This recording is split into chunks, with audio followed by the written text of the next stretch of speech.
जय श्री गणेश भक्तों, आज का यह वीडियो उन सभी माता बहनों के लिए विशेष होने वाला है जिनका आज करवा चौथ का व्रत है।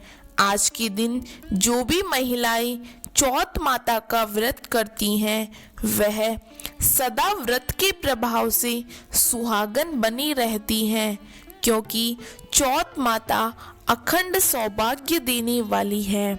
आज के इस वीडियो में हम जानेंगे 7 भाइयों की बहन लाडली की कथा कि कैसे माता रानी के व्रत के प्रभाव से बहन ने अपने पति को पुनः जीवित करवाया।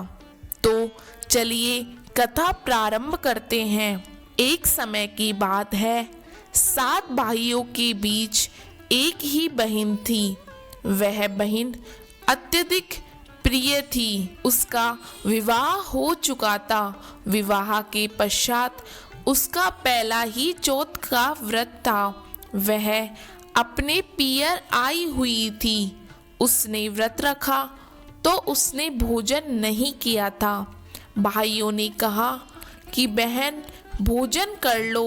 बहन ने कहा, भैया तुम लोग भोजन करो, मैं भाभीियों के साथ रात्रि में चंद्रमा को अर्घ देने के पश्चात ही भोजन करूंगी।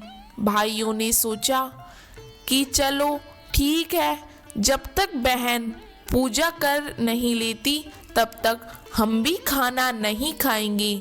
हम भी अपनी बहन के साथ ही खाना खाएंगे। परंतु शाम ढलते ढलते भाइयों में से कुछ भाइयों को भूख लगने लगी। उन्होंने कहा कि जीजी रोटी खा लेते हैं। तो उसने कहा, भैया बस चंद्रमा उदय होते ही होंगे, उन्हें अर्घ देके फिर भोजन करेंगे। भाइयों ने विचार किया कि पता नहीं चंद्रमा को उदय होने में कितना समय लगे। तो उन्होंने एक योजना बनाई। उनमें से कुछ भाइयों ने पहाड़ी के ऊपर जाकर आग जलाई और कुछ भाइयों ने बहन को पूजा का सामग्री लेकर और चलनी में से चांद दिखाया और कहा, देखो बहन चांद निकल आया है। बहन ने अपनी भाभीियों को कहा कि भाभी चलो अर्घ देते हैं, चांद निकल आया है।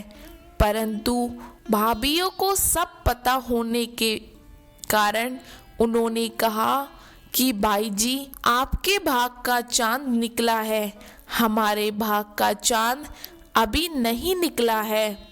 यह सुनकर भाई जी यानी 7 भाइयों की बहन ने चंद्रमा को अर्घ देकर अपने भाइयों के साथ खाना खाना प्रारंभ किया। जैसे ही उसने चौथ माता को प्रणाम कर खाना प्रारंभ किया तो पहले ही भोजन के घास में मक्खी आ गई। दूसरा घास जैसे ही लिया उसमें बाल आ गया। तीसरा घास यानी तीसरा निवाला लेते समय नाई का बुलावा आया कि बाईसा आपके पति नहीं रहे। वह खाना ऐसे के ऐसे छोड़कर अपने ससुराल चली गई। वहां जाने के पश्चात उसके पति को शमशान घाट ले जाया जा रहा था। वहां जाने के पश्चात उसने अपने पति की चिता को अग्नि नहीं देने दिया। उसने कहा कि चौथ माता मुझसे कोई गलती हुई है, उसकी सजा उन्होंने मेरे पति को दी है, परंतु मैं उनसे माफ़ी मांगूंगी और अपने पति को अवश्य जिंदा करवाऊंगी। वह शमशान घाट में ही झोपड़ी बनाकर अपने मृत पति के साथ वहीं रहने लगी। उसकी ननद उसके लिए भोजन लेकर जाया करती थी। जैसे ही अगली चौथ यानी वैशाख माह की चौथ आई, उसने व्रत रखा और विधि विधान से पूजन किया। माता रानी से बोली कि हे माता रानी, मेरे भाई को जिंदा करो। माता ने क्रोधित होकर कहा कि जा, 7 भाइन की बहन लाडली, चांदनी में होके चांद देखना वाली तो को सुहाग कांसू आवे। उसने कहा, माता मुझसे गलती हुई है, मुझे क्षमा करो। परंतु माता बहुत क्रोधित थी। ऐसा कहकर वो चली गई। उसने धैर्य रखा और 4 महीने पश्चात आने वाली बड़ी वाली भादवे की चौथ आई। उसने उसका भी व्रत किया। 16 श्रृंगार करने के पश्चात व्रत किया। पूजन करने के पश्चात माता जी से कहा कि हे माता रानी, मेरे सुहाग की रक्षा करो, उन्हें पुनः जीवित करो। उन माता ने भी कहा गुस्से में कि 7 भाइन की बहन लाडली, चांदनी में होकर चांद देखवा वाली तो को सुहाग कांसू आवे, जा। परंतु उसने माता रानी के पैर ही नहीं छोड़े। माता ने कहा कि मेरे हाथ में कुछ नहीं है, मुझसे बड़ी वाली चौथ माता आए तब तू उनसे प्रार्थना करना। इस प्रकार भादवे की चौथ भी चली गई। 4 महीने बाद कार्तिक की चौथ यानी करवा चौथ का व्रत आया। उसने विधि विधान से माता रानी की पूजा की और माता ने कहा कि सदा सुहागन रहो, बूढ़ी सुहागन रहो, थारो चूड़ो अमर हो। उसने माता के पैर पकड़ लिए कि माता, मेरे पति को अमरता का वरदान दिया, तो अब आप उन्हें जीवित करो। माता ने कहा कि तुम्हारे पति को जीवित कैसे करूं? तुमने व्रत का अपमान किया है। तब उसने कहा कि माता, मुझसे गलती हो गई, मैं आपसे क्षमा मांगती हूँ, कृपया मेरा अपराध क्षमा करें और मुझे सुहाग की प्राप्ति पुनः करवाएं।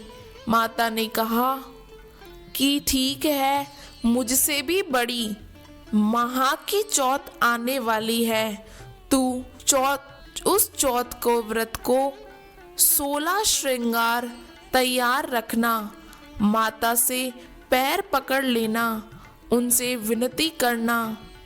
माह की चौथ माता सबसे बड़ी चौथ माता है। वो दाता कहेगी और लाता मारेगी, परंतु तुम उनके पैर नहीं छोड़ना।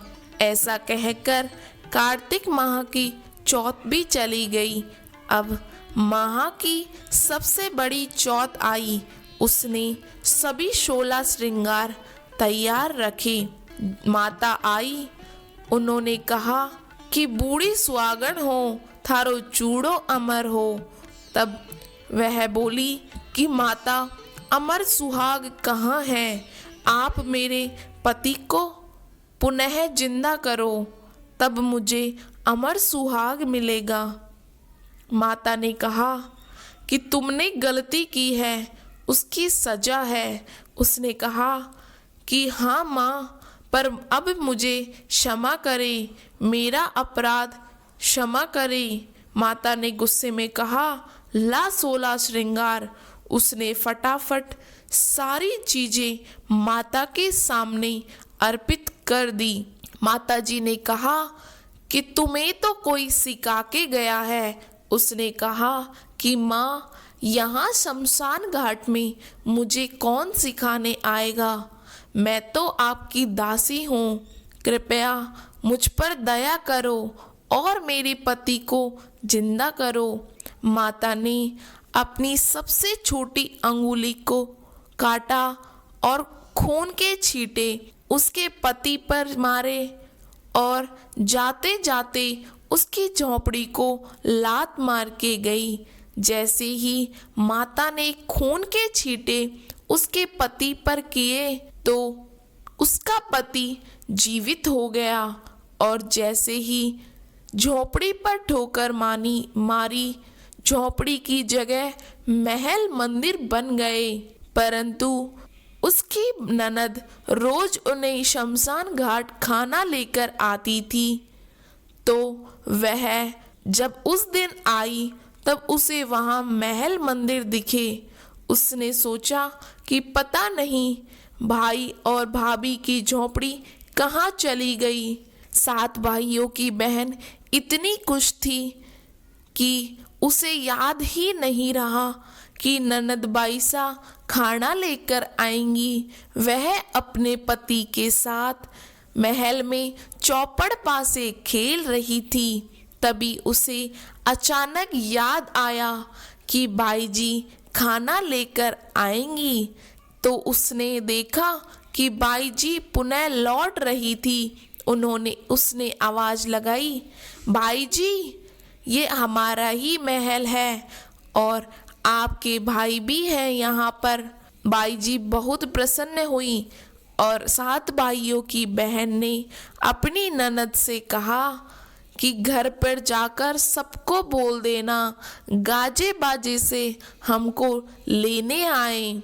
इस प्रकार बहन के ससुराल वाले गाजे बाजे से उन्हें लेकर आए।